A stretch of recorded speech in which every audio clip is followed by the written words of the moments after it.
Hey everybody, welcome to our first edition of Bob's Bistro. My name is Bob Babbitt, based here in San Diego. We're at Sully's Studios, Jump Studios, and I'm pretty jazzed that the guy who was actually the first guest on Babbittville Radio is our first guest on Bob's Bistro, the 6-time Ironman World Champion, 10-time Nice Champion, Ironman Hall of Famer, USA Triathlon Hall of Famer, Mr. Mark Allen. Grip, how you doing, bud? Good. It's always exciting to be a firster on your first stuff, Mr. Babbitt. I'm so looking forward to this. Yeah. So, Grip, talk a little bit about we see now with the rivalries out there with you got Daniela Reef and Lucy Charles, and you've got Patrick Lange and Sebastian Kienle and Jan Frodeno. During your era, you're training on a daily basis with Scott Tinley, Scott Molina. But this guy, Dave Scott, was training somewhere else. Could you be friends with the guys you're trying to beat? You know, that's a great question. There were a lot of the guys that I was very friendly with, and it was kind of like back in that day, there were not that many people to train with, and you don't get to the from start to the finish of Ironman, and especially if you're trying to win it, by doing it on your own. Well, right. Most people don't, but one guy kind of did. Yeah. But anyway, yeah, I was, Tinley and Molina and I were great friends. Mike Pigg and I were great friends. Greg Welsh and I were great friends. Dave Scott and I, our paths didn't really cross. And, the interesting question might have been, had I gotten into the sport in Davis, California, would he and I have become friends? I don't know. At the point in my career where we did end up in the same place, which was Boulder, Colorado, it was at the very end of the time that I was racing. And, at that point we had this we had our dynamic set. We would show up at the races, we would race each other, we would make a little small talk, congratulate each other on another event that had gone on, but neither of us ever said, let's get together and do a run, or let's get together and let's go get a beer. Let's go watch a movie. Yeah, that didn't happen. Molina, Tinley, Pigg, Welsh, me, a whole bunch of people like that. Yeah, we did have a great camaraderie, great friendship. Ken Souza, Paul Huddle. I mean, the list goes on. Excuse me, but did those friendships were essential. Actually. Yeah. Because of that, there was a real tangible rivalry between you guys, because Dave looked at Ironman as his turf, and even though you'd won all these other races around the world, he was pretty protective about not wanting to give up that title. That was really, really important. I remember being, I think it was 86, you had just won Nice, I don't know, a week before or something, and decided last minute to come to Kona, and Dave, I think both you knew and Dave knew that he was going to win that day, because you were there sort of to make sure that to really see if you could do that race right. You hadn't really had success there up until that point. Did you feel that year that, maybe Dave's, it seemed like you guys could not hang out, but if you ran into each other, it wasn't a lot of tension, where in 87, when you came back and Dave was obviously defending champion, he was a little taken aback that you had gotten the Kellogg's commercial, Iron Food, right? And he knew you were there ready to win. And the tension between the two of you was a little different that year.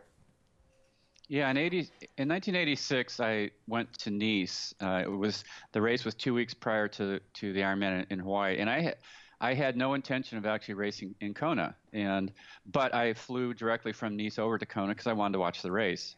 Actually, I flew into Kauai. I was going to spend a week there and then go over to Kona and watch the race. And in that week that I was on Kauai, again, this is like 2 weeks out from the Ironman, I started to feel really good. And I did a long run the weekend out from Kona. And I thought, you know what? I think I'm just going to go do the race. I feel good. I feel fresh. I'm strong. And I went there, and, there was not one moment where I was actually a part of being a contender. Right. I finished in second, but I was never pushing Dave. He was in total control that year. So of course, in the following year, I'm thinking, okay, if I can get second without even having it be a real focus, if I really focus, then maybe I can be the champion. So there was a completely different dynamic in 1987, my fifth Ironman. And I pushed the pace. I went hard. Yeah. Dave and I were kind of together for part of it, but I pulled away, and 10 miles to go in the marathon, I actually had a 5-minute lead on him. And, at that point I thought, I've got this thing in the bag. There's no way he's going to catch me, because I had been pulling away. Right. 2 miles later, I'm walking. I had something was wrong inside my body, in my intestines, somewhere in my stomach. I knew it. I wasn't absorbing food. I wasn't absorbing liquid. And I completely just ran out of gas. And, I ended up making it to the finish, crossing the finish line. But, in the process, I found out that I had internal bleeding, ended up spending the night in the hospital. Was fortunately, it stopped in the middle of the night at some point, and I was scary. able to. It was very intense, and I was thinking, what have I done to myself? I'm trying to win this race. I end up with internal bleeding. I'm in the hospital. I was dehydrated. I was exhausted. I went to the awards. Was really having a hard time even walking. And that was a hard one to pick up the pieces and carry on. That was the 5th time that I've been to Kona. 5 times I had something happen in the race that really wasn't ideal. I certainly hadn't had my best race yet, but in 87, I thought that I had done not only the training to be ready, but I felt like I had the confidence that it was going to take to win it. And, obviously I can look back now and realize, no, I didn't have what it took. And, one of the pieces that I wasn't doing right was that I was looking at Dave Scott and saying, okay, this guy is the champion. He gets to Kona. He becomes this almost superior human being that just, he had this aura of invincibility. Yeah. And you could, not only did we feel it, but he exuded it. Yeah. And so I thought, that's what it takes to win Ironman. You've got to go there and be this badass and be strong and powerful and be like, one of the superheroes on this planet. Excuse me. But that's not how I race my best. So I was trying to be like Dave, but to win, it's very difficult to beat somebody at their game. It's much easier to beat them at yours. And right. In retrospect, I can see now that my strength is to just be calm and have a strategy, have a focus, have 10 different race plans in my mind of how the day might unfold, but then to also just go out there and go, hey, you know what? I don't need to control this race. I just need to respond to it. And that's how I'm going to be a champion. And I didn't know that at the time. So, 87, I was trying to be like Dave more than I'd ever had before. And I had, the biggest blow up of my career there. And I remember, I think Dave came out in the paper the next day and said something like, Mark Allen needs to do his own race and quit focusing on mine. And here you're sitting in a hospital with a tube running into your belly, trying to keep your intestines from shutting down. I'm sure that went over well. Yeah, the local newspaper, they had a whole article on the race, of course. And the only quote that Dave had about my race there, it wasn't like, gee, my condolences to Mark, I hope he is okay. It was, Mark was on my feet on the swim and he kept hitting my feet and it was so annoying. And I'm thinking, geez, you just won the friggin' Ironman. You're the world champion. And all you can say about me is complaining that I was hitting your feet on the swim. Boo-hoo, I'm in the hospital nearly dead. And that was a tough one to read. Oh my God. But when you did figuring it out meant, okay, I can't train for a 6-hour day. Obviously I do well at Nice. That's a 6-7 hour day. I need to train for an 8-hour day because that's what it's going to take. Once you did that, it seemed like the light bulb went on.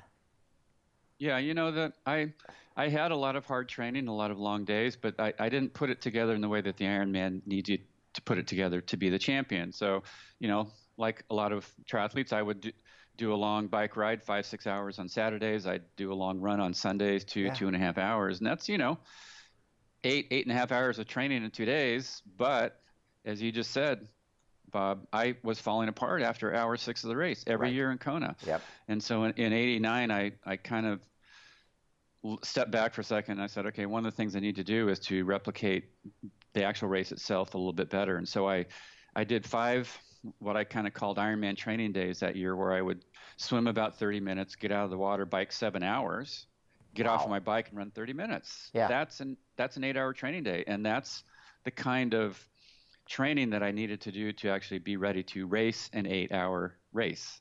And And yeah. and to come up with your own strategy where you weren't running Dave's race, you were running your race. And then it came down, obviously, in the marathon to that last mile and a half where you had made that decision that if you were still together, that at the base of the hill, you were going to go. Yeah, it was a day that unfolded sort of magically but painfully. Yeah. To be next to Dave Scott for hour after hour after hour, and on the marathon, literally side by side, every step of it. That was very intense. He's not somebody that is ever going to roll over and play dead. And so I knew that I was going to have to outrace him if I was going to be the champion. And outracing Dave Scott, especially once you click past hour 6 of the race, where he goes into his Yes.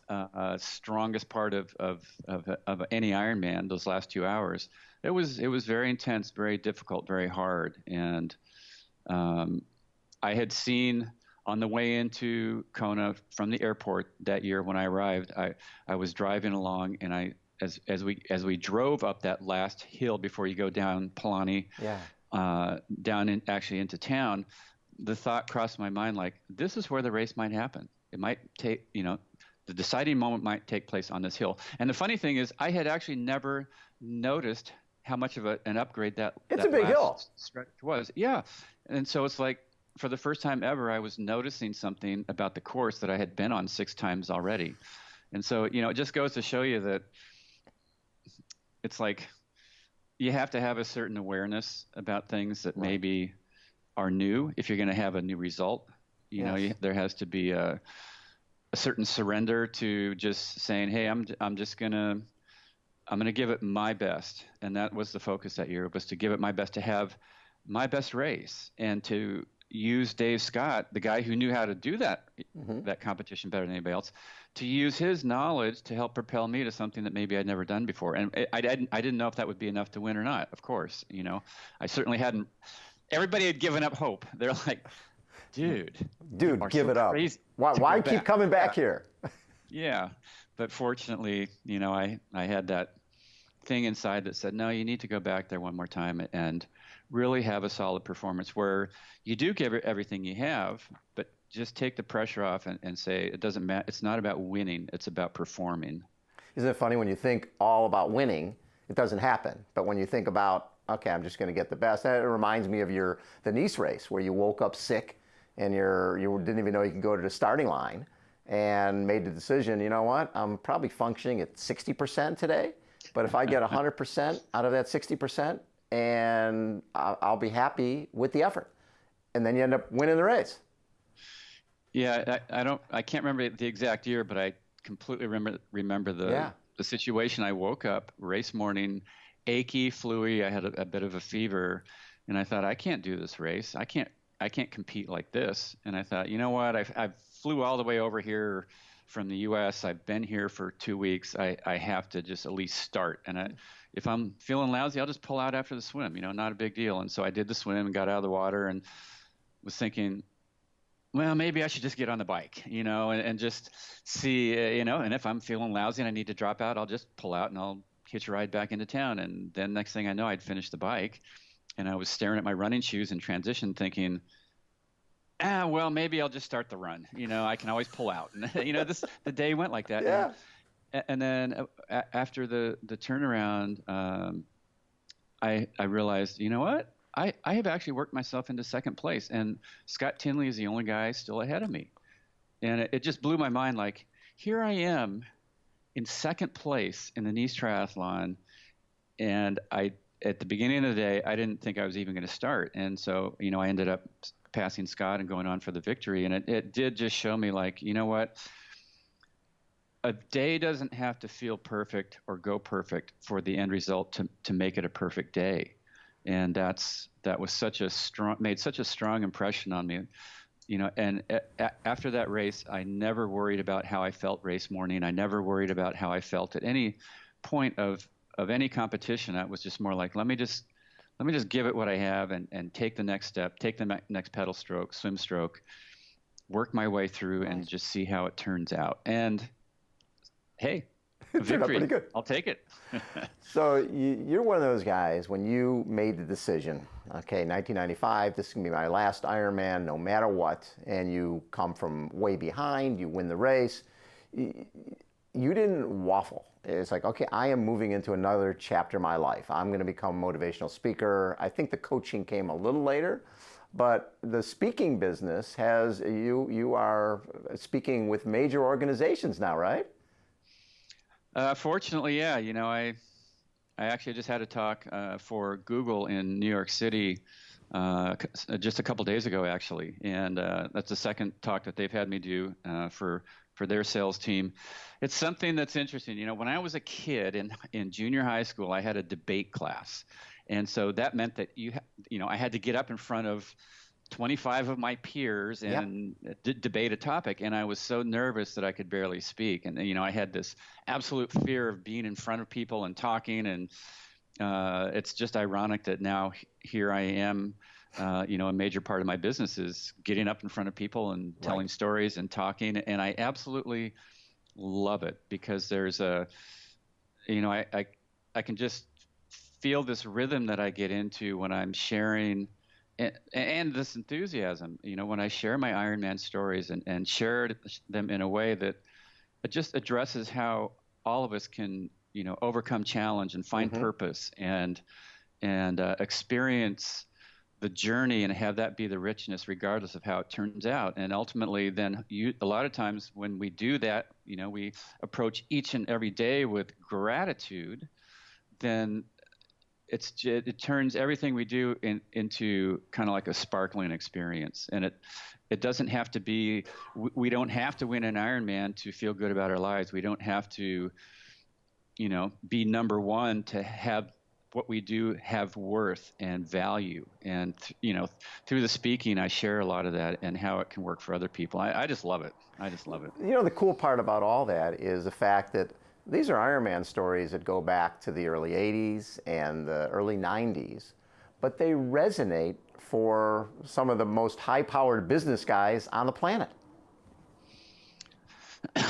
Challenge is challenge. It doesn't, the canvas might be different. Yes. I was swimming, biking, running. Somebody else is at Google. They're at American Express. They're at whatever the business is, whatever the challenge is, we have to deal with ourselves. We have to kind of get that ability to just shut off that little internal chatter voice that can derail our effort, that can distract us from actually giving 100% of what we have to give.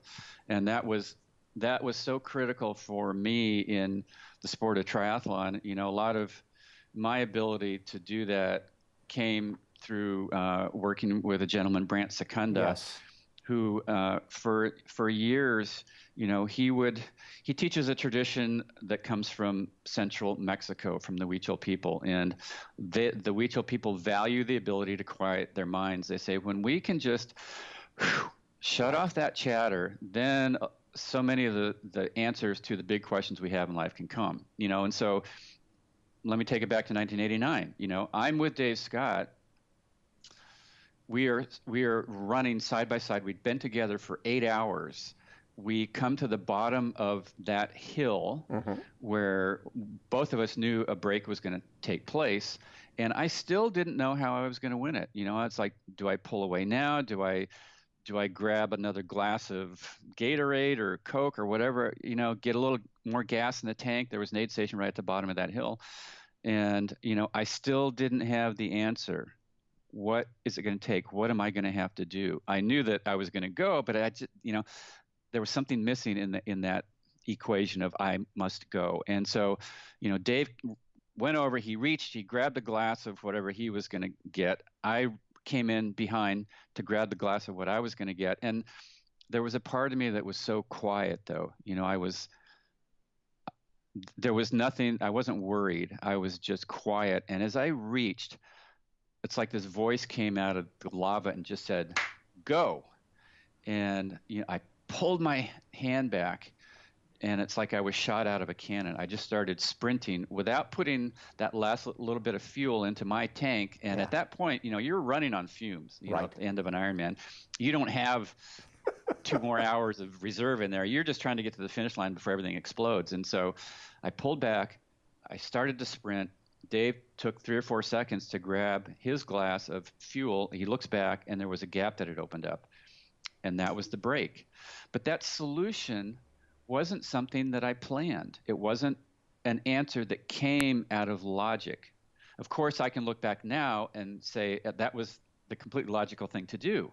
However, in that moment, it came because I was quiet, and the answer was so simple: go. And so, I try to sort of impart that perspective on when I give my corporate talks, because a lot of times, you're in a meeting and things aren't going the way you hope. The only thing you can change are the thoughts you're telling yourself. And if you need a solution that you've never thought of, it's probably not going to come because you step out of the room for 5 minutes and do some big analysis. It's going to come because you're quiet and there's that intuitive part of yourself that will tap into the right answer, the right words to say to these people, the right way to connect with them, the right way to bring out a strength and an ability that you can share with those people that all of a sudden turns the entire meeting or conference around because of that quiet space that you have. And you can talk to any top athlete, whether it's in Super Bowl or, in somebody doing gymnastics or whatever it is. The great moments come when they're in that space where they almost look back and go, what did I just do? How did I just do that? Exactly. Yeah, that's awesome. So one of the things that's happening this year in our sport, which is exciting, the Pro Triathletes Organization, you are the captain of the men's U.S. team. Talk a little bit about that. The organization, I know Charles Adamo has been working on this for 4 years.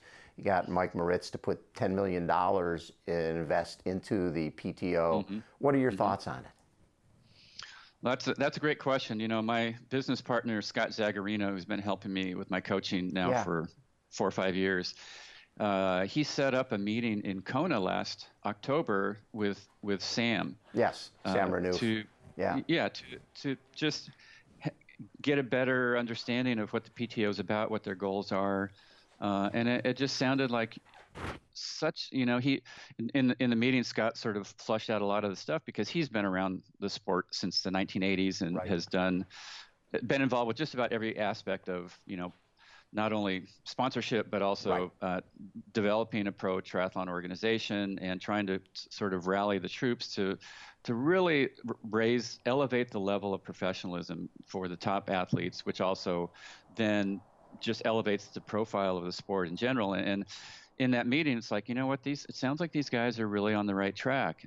They didn't have the funding they needed to really pull off the vision that they were hoping for. It didn't sound like at the time, but obviously since then they have secured funding from a gentleman in the UK Moritz. That is really behind the vision of it. And so,